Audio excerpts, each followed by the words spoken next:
Hey guys, hello and welcome to another installment of Vince and Films. My name is Vincent and I'm living in Paris, where I'm currently trying to break the record of most films seen in a cinema in 1 year. Now, today marks the end of week 39. We are day 273, and I'm now at 570 films seen in theaters since March 23rd, 2017. This week I saw 13 films, some old films, some cool films, some great films, but the film I want to talk about today is Star Wars The Last Jedi, directed and written by Rian Johnson. Now, let me say from the start, I liked the film, but it is far from being a perfect film. Now, just quickly, whatever I'm going to say is completely spoiler free. I'm not gonna say anything about the film that will spoil your or just ruin your possible experience of watching the film. But let's just start with the fact that this film opened on Thursday night in the United States, and it represents the second biggest opening of all time in the United States, with $220 million grossed in 3 days. I mean, wow, that's I think the budget must have been between $200 and $250 million. So in one weekend, you almost make your production budget back. That's quite an accomplishment. Now, it didn't make as much as the first one. When I say first one, I mean Episode 7, The Force Awakens, which made about $240 million. But this was really the return to the franchise and an event film. So nobody expected it to make as much as Episode 7.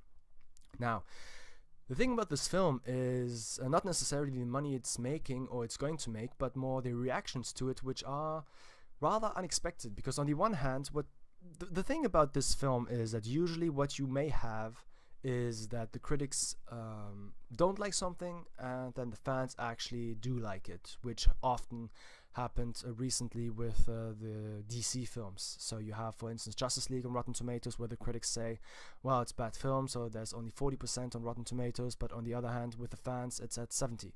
And in this instance, you have the exact opposite. You have the critics who love it and put it at 93% on Rotten Tomatoes, but on the other hand, you have the casual fans who only like it to 55%, which is rather surprising in regards to the numbers and the situation, but not necessarily surprising in regards to the film.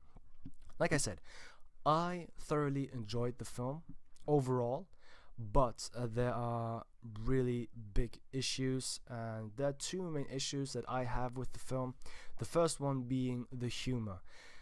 After watching Rogue One, which I think is one of the best, if not the best, Star Wars films that has been made, except maybe for The Empire Strikes Back, this film was very serious. It was a war movie, and I loved it.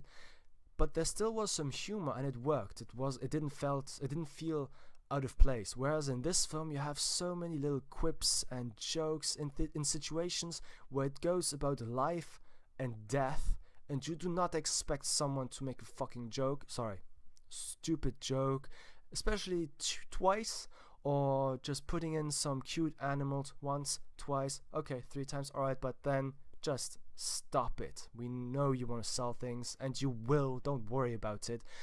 And I think it's really unfortunate, because that takes the viewer out of the film to some point.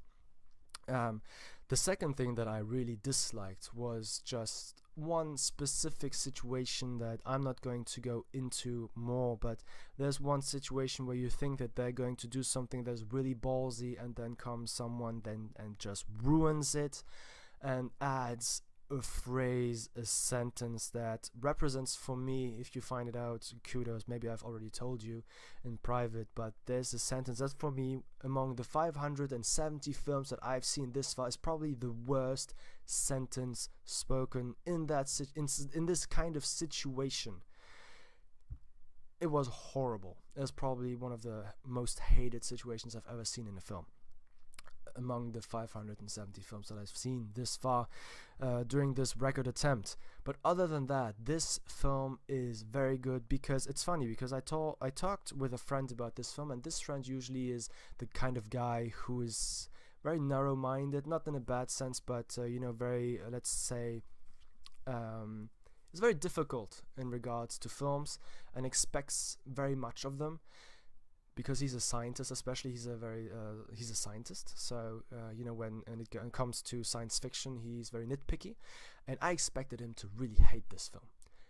And when I started talking to him, he said to me that he loved this film, and this was a huge surprise. But what he said was he loved this film because every time there was a question that was about to be answered, questions in regards to some theories that had been running around since episode 7.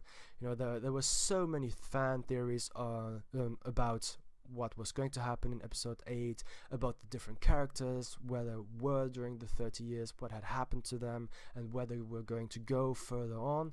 And he said he felt like every time there was a question to be answered, Rian Johnson just showed his middle fingers to those guys who had done fan theories and went the complete opposite direction, and was able to, and it is true, I feel, to just avoid all the fan theories that had been online. This film feels like nothing that I could have expected. I didn't expect anything that happened in this film, and it's not a bad thing, but the thing is, I think that many people are disappointed because it did not go any way that they thought it would go. So that is one of the reasons I think that so many people bash on the film.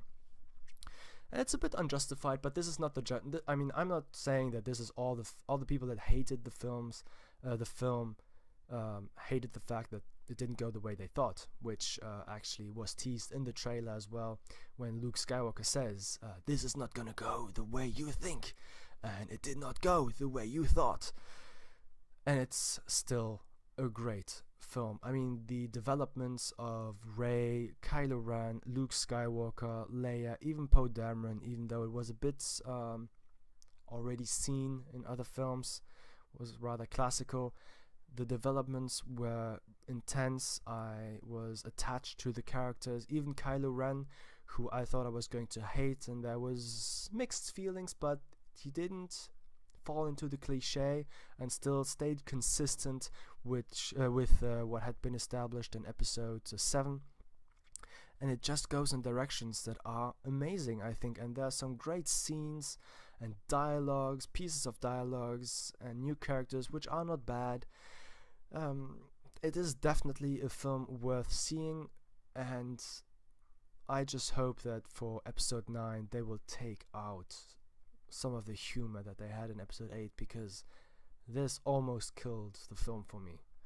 There was just still so much goodness in the rest of the film that I can still say that I overall enjoyed the film, but the humor was just awful. Mostly. Not always, but mostly. Anyway, this was Star Wars The Last Jedi, the end of week 39. Thanks for tuning in.